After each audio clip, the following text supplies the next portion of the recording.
Hey everyone, listen to me carefully. The hackers, they do not sleep, but neither do we. I am here in Sydney's biggest cybersecurity conference, AISA SydneySEC. I'm very excited to showcase to you guys everything that's happening here. So come with me because we're going to see all the fantastic sessions, interview some of the biggest leaders in the industry, and see the fantastic things that are happening in today's digital age. Let's go and get straight to AISA SydneySEC.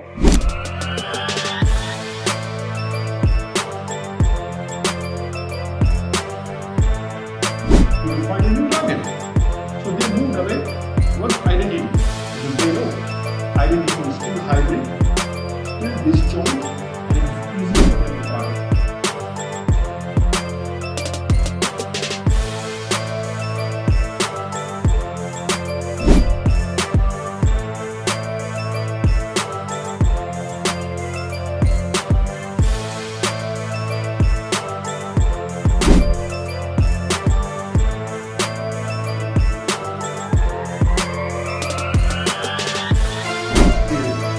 For example, whether it be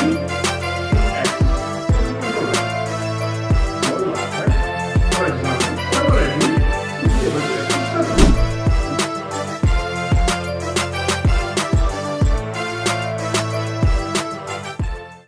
I am here with Abbas Kudrati. Abbas, how are you doing today? I'm doing great, Taha. All well? That is fantastic, Abbas. Would you mind introducing yourself to my viewers? Yeah, sure. So I'm Abbas Kudrati. I'm the Chief Identity Security Advisor for a company called Silverfort and a former Chief Cybersecurity Advisor of Microsoft Asia based in Melbourne. Fantastic. And Abbas, some questions which I wanted to ask you. I go around interviewing some of the biggest business leaders around the world. And one question I wanted to ask you, what's that one cybersecurity threat that keeps you up at night, even as a professional in the cybersecurity space? Yeah, absolutely. Well, if you look at the past 24 months or 18 months, around 16 to 18 large corporate has been targeted for cyber threat. And if you look at one common thing is identity theft. Identity of human and non-human are the most critical target these days. Attackers are targeting them, like Storm 558 or Midnight Blizzard are very active in the region. Identity threat is the number one vector, I would say. Final question, if someone's watching this video, what right now and they think I am someone who hacking won't actually happen to me, what is your message to them? Well, I would say 100% cybersecurity is a myth. It's not if, it's when. So everyone is a target. Either you are a small company or a big company, either you are using a human identity or a non-human identity. These days, even the washing machines are being targeted. Even the fishing tanks are being targeted to launch an attack in your environment. So if anyone says, I will secure you 100%, don't listen to them. Everyone is a target and you have to adapt something called assume breach mindset. If you are really watching this video. What is assume breach? Maybe some other time, but have a look up on the internet what is assume breach, but that's what you need to focus on in cybersecurity world. Fantastic advice. Thank you so much, Abbas. Thank you, Taha. Thank you, Abbas. I am here with Dr. Aftab Rizvi. How are you doing, doctor? I'm doing very well. Thank you very much. That's very good. Welcome to our booth. Fantastic to be here. Well, now, doctor, I actually wanted to ask you, what is it that you do? Who are you? We are Risk Associates. We offer cybersecurity consulting, advisory, and we have an arm which does audit and compliance reviews. As you know, that world is changing quite a lot. So what does this mean is that cybersecurity requirements and the risks are changing as well. So this is what we offer. We try to help our clients so that they can sleep at night. Question which I wanted to ask you, and my viewers would like to know.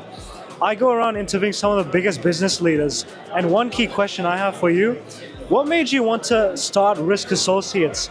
Was it some moment where you realized that the world needed a better way to manage risk? What would you say? Very interesting question. Yeah, one day I woke up and I thought, I need to start Risk Associates. No, I'm just making it fun of it. The reality is that I was in the industry since very long, 1998. And I realized that there are so many standards out there. There are so many requirements, so many tools. People are just trying and working towards making sure they are compliant. And they are compliant, but that doesn't mean that they are secure as well. So I think these were the challenges we realized in the industry, that there is a gap in their understanding of compliance and security and how to run the real business. Things have changed so much. Previously, security was considered that they're blocker. They block everything. But in reality, now we are realizing that you can't run your business even without security. So the idea was that can we come up with a solution to our partners, for our clients, where we can do compliance work which adds value to their environment. Once they say they are certified, it does not mean that this is for a piece of paper. That means their workflow, their processes, their people are more aware and more trained, and they are able to work efficiently as well as securely. And they can say, hand on their heart, that we have a secure environment. I think this was a unique problem which we had to solve. If there's one person watching this out there and they want to start a cybersecurity business tomorrow, what advice would you want to give to that one person? I will answer with a question. What do you think? What should be the starting point? Then I'll answer my question. What do you think? Well, I think honestly, you need to be someone who has that drive, that fire in you. You should be hungry to, really try new things and become a better version of yourself. But I'd love to hear your thoughts on it. You're spot on. But the reality is that you need to have a purpose. You can't do something, you can't have tools. Security is not product. Security is trust, confidence, ethics, and integrity. So basically, like, CIA tried, you talk about security. Yes. If you want to offer security services, you need to be sure that you are really solving a serious problem which the industry has. Because everyone, when they talk about selling something, they talk about tools. They talk about, policies. They talk about procedures. You need to really know what is the problem which industry is suffering at the moment. How I can really resolve that problem and get a solution. So if you want to start a business, then there should be purpose behind it, and there should be vision of solving a real problem. I think that will be my advice to that person. Exactly. You're very inspirational, Doctor, and I wish I could even be like you someday. You are doing a great job at this stage. I really appreciate that, and I'm pretty sure that you'll be one day you'll achieve a lot of good success. Thank you so much, Doctor. It was a pleasure speaking to you. You're most welcome. Thank you, everyone. I am here with Michael Kazantzis, one of the most well-known CEOs in all of Sydney. Michael, how are you doing today? Very fantastic. Good to be with you all. Pleasure to be here. Fantastic, Michael. Now, Michael, I go around interviewing some of the biggest business leaders, and you are a fantastic fit. Now, one question I wanted to ask you, my viewers would like to know, what actually made you want to start your own cybersecurity company? And when you could have just stayed safe working for someone else, what made you want to start your own thing? Thanks, Taha. That's actually a great question. I saw challenges in the industry. We can go into them in a little bit later.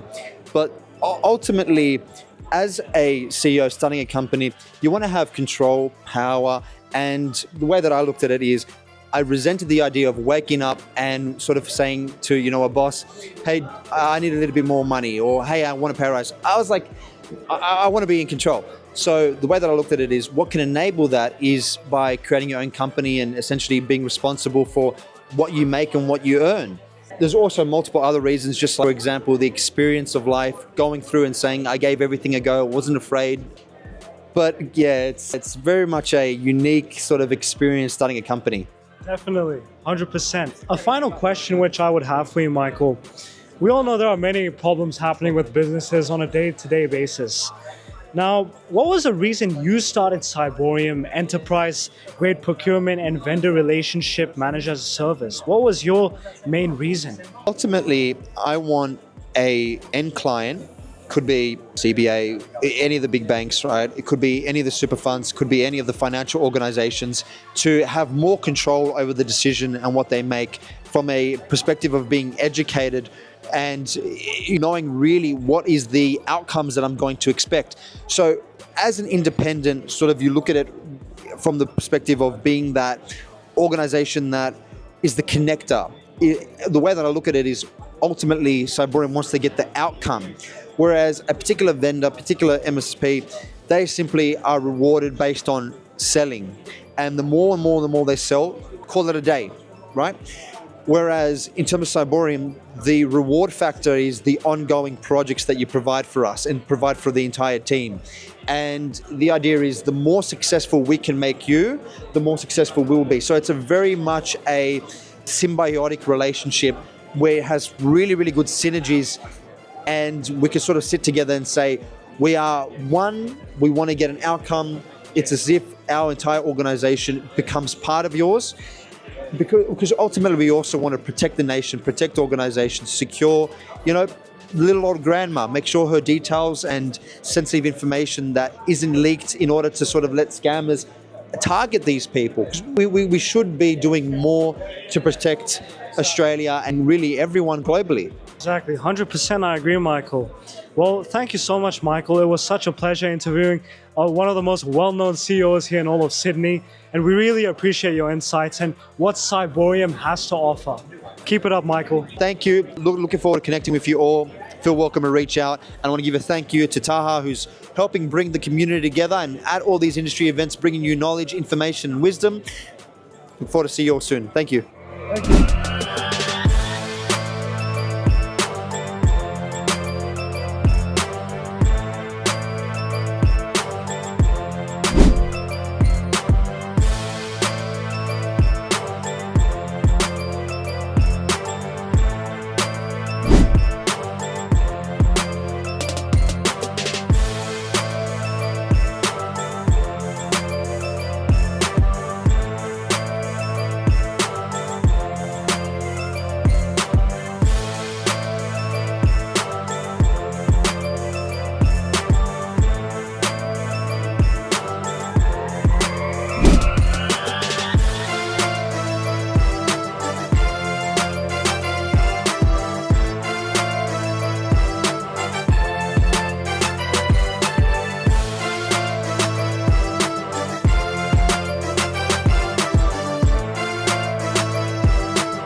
Describe today's SydneySEC by AISA.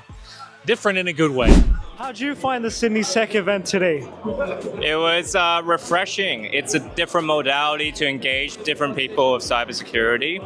And I think people will walk away with a lot of good insights and a lot of new connections as well. How would you describe AISA SydneySEC? It's a great opportunity to meet people, my colleagues, people I've worked with. Great opportunity to learn, share experience as well. I believe each one of us has an opportunity to share some of our knowledge as much as learn from different journeys, different perspectives. And I think that's what makes it beautiful. How would you describe AISA SydneySEC today?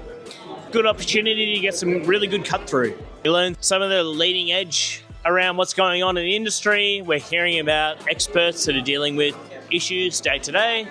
I think it's a good opportunity for people to learn a little bit more around what's going on. How did you find AISA SydneySEC today?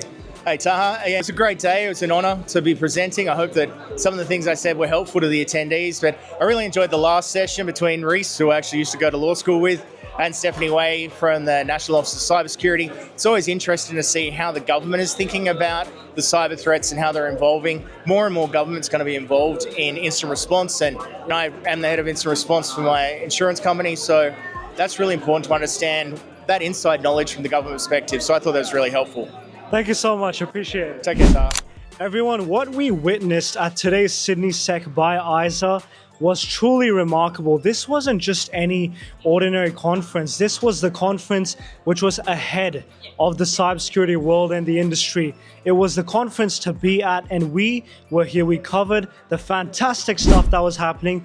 We spoke to the industry leaders and the business leaders, and you guys also learned from their insights and their experience. It is truly a fantastic experience, and I encourage all of you, come to these cybersecurity events, see the fantastic things that are happening, the discussions that are happening, because it will open so many opportunities for all of you.